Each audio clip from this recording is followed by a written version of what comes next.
ሰላም ሰላም የቻናሌ ቤተሰቦቼ ሰላማችሁ ይብዛልኝ። እኔ ያለው ፈጣሪ ይመስገን። እናንተም በያላችሁበት ሰላማችሁ ብዝት ይበልልኝ። ዛሬ የመጣሁት እንግዲህ በአደይ ድራማ እንዲሁም ደግሞ ወይንም ሰራተኛ በሚለው ድራማ ተከታታይ ድራማ ነው ማለት ነው።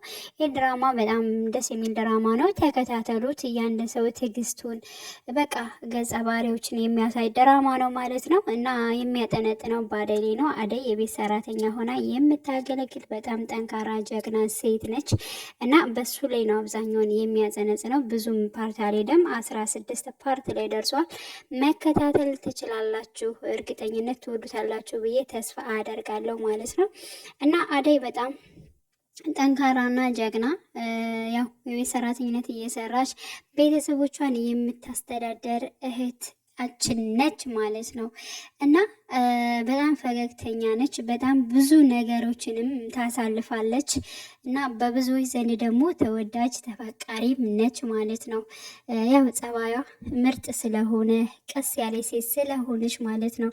እንግዲህ አደይ ከነ ባርኮን ቤት ነው ተቀጥራ የምሰራው፣ እንዲሁም ከነ ፍቅር ቤት ማለት ነው። ከነ ፍቅር ቤት ደግሞ ዳዊት ከነ እህቱ ማለት ነው እንግዲህ ለማረፍ ወይንም ደግሞ ከነሱ ቤት ለጊዜ ማሳለፍ ማለት ነው።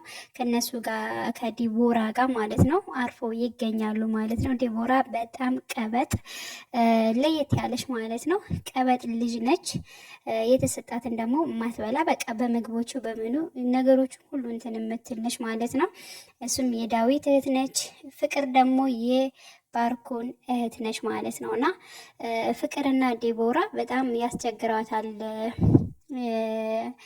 አደይን ማለት ነው። እና የማያደርጓት ነገር የለም። በእነሱ ዘንድ እንድትጠላ ክፋት እንድትሰራ የማያደርጉት ነገር የለም። ብዙ ነገሮችን ያደርጋሉ። በተለይ ፍቅር ማለት ነው።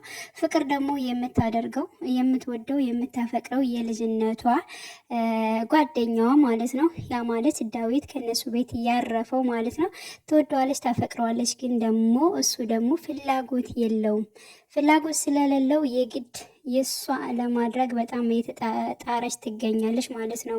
ዳዊት ደግሞ አሁን ላይ ከነ ባርኮን ቤት ባረፈበት ዘንድ እንግዲህ አደይን የቤት ሰራተኛዋን ማለት ነው እጅግ ወዷት በሷ ፍቅር እንግዲህ እየተንገላታ ይገኛል ማለት ነው። ይህን ያየሽ ፍቅር ደግሞ ተቃጥላለች። ለምንድን ነው እሷ የኔን ፍቅር ልትነጥቀኝ አይቻልም፣ አልፈቅድላትም በማለት እንግዲህ እሷን እንዲጠሏት እሷን በቃ ያልሆነ ነገር እንድትሆን የማታደርገው እጥረት የለም። በተኛችበት ጭስ ታደርጋለች፣ እንዲሁም በርበሬ ታጥናታለች። ምንም የማታደርገው ነገር የለም ማለት ነው። ይህን ምስል ከዳዊት ጋር ለምንድን ነው የምታወሪው? ከዳዊት ጋር ለምን ትቆሚያለሽ? በማለት እንግዲህ የተለያዩ ነገሮችንም ለአደይ ትናገራለች ማለት ነው። አደይ ያው በባርኮን ወይንም ደግሞ በፍቅር እናት ያው ምክንያት ነው እንግዲህ እስካሁን የቆየችው ማለት ነው። በፍቅር ምክንያት ይሁን ድሮ ነበር ገና ከቤት የወጣችው ማለት ነው። ግን እሷ ደግሞ ፍቅር ገና ልጅ ነች፣ ገና ሕፃን ነች። ማለትም በደንብ ይህን ያክል አስታውላ ማሰብ አትችልም በማለት ነው ነገሮችን የምታሳልፋቸው ማለት ነው። እና ከዲቦራ ጋር ሆነው የማያደርጓት ነገር የለም ማለት ነው። እንግዲህ በዛሬው ፓርት ላይ ራሱ በተኛችበት ክሰል አስገብተው እንዲሁም በርበሬ ጨምረው በጣም እንትን ብለዋታል፣ ጎድተዋት ነበር ማለት ነው። ግን ደግሞ ዳዊት ደረሰላት። ከዛ ፓርኮንም መጥቶ ነበር። አንድ ላይ ሆነው እንግዲህ እሷን ደህና አድነዋታል ማለት ነው።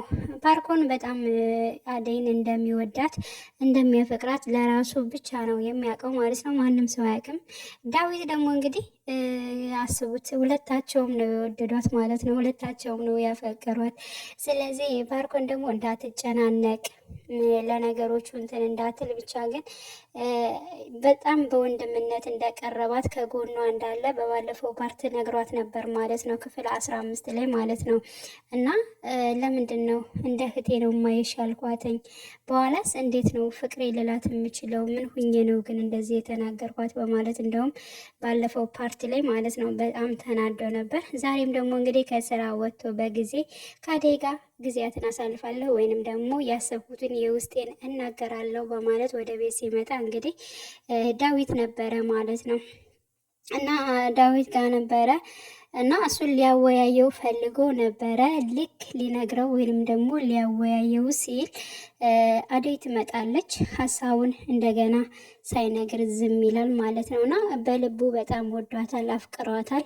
የወደፊትም እንግዲህ ምሽቱ ለማድረግ በጣም እንትን እያለ ነው ማለት ነው። ዳዊትም እንደዚያው። ዳዊት ግን እንደሚወዳት እንደሚያፈቅራት በግልጽ ነግሯታል አደይ ማለት ነው። አደይ ግን አሁን ምንም አይነት ነገር አልፈልግም፣ እኔ ስሬን ነው መስራት የምፈልገው እንጂ ስለ ፍቅር ስለምን ምናምን እኔ አሁን ላይ መጀመር አልፈልግም በማለት እንግዲህ ለዳዊት መልስ ሰጥተዋለች። ወዳለውም አልወድም አላለችውም። ግን ደግሞ እንደዚህ አይነት የፍቅር ጊዜ አሁን ላይ ማሰብ አልፈልግም። እኔ መስራትና ቤተሰቦችን ማስተዳደር ነው የምፈልገው። ብዙ የሚጠብቀኝ ነገር አለ። ስለዚህ ይሄን ነገር አልፈልግም። ብዙ ፈተናዎችም አልፍ ያለው እና አሁን ላይ እንደዚህ ነገሮች አልቀበልም በማለት እንግዲህ አደይ መልሳለች ማለት ነው። ፍቅር ደግሞ እንግዲህ ከውጭ ባለ ሰው እንግዲህ በጣም እንደሚወዳት እንደሚያፈቅራት አድርጋ አደይን ልታስመታት ወይንም ደግሞ ሌላ ነገሮችን ልፈጥርባት እቅድ አቅዳለች። እንዲሁም ሱቅ ስትወጣ የቀጠረችው ልጅ ስሟት እንዲሁም አደይ በጥፊ ያጠናግረዋለች ማለት ነው። ቀጣይ ደግሞ ደብድባት፣ እሷ የሚደበድባት ወንድ ነው የምትፈልገው እና ለምንድን ነው ዝም ያልካት? በጥፊ ስትመታ ለምን አደበድባትን? በማለት እንግዲህ ለልጁ አስተላልፋለች። ቀጣይ ፓርት እንግዲህ ክፍል 17 ሁላችንም በጉጉት እንጠብቃለን። ምን ይፈጠራል የሚለውን የፍቅርም ክፋት የሌሎችም ነገሮች ይጋለጣሉ ብዬ አስባለሁ። በያላቸውበት ሰላማቸው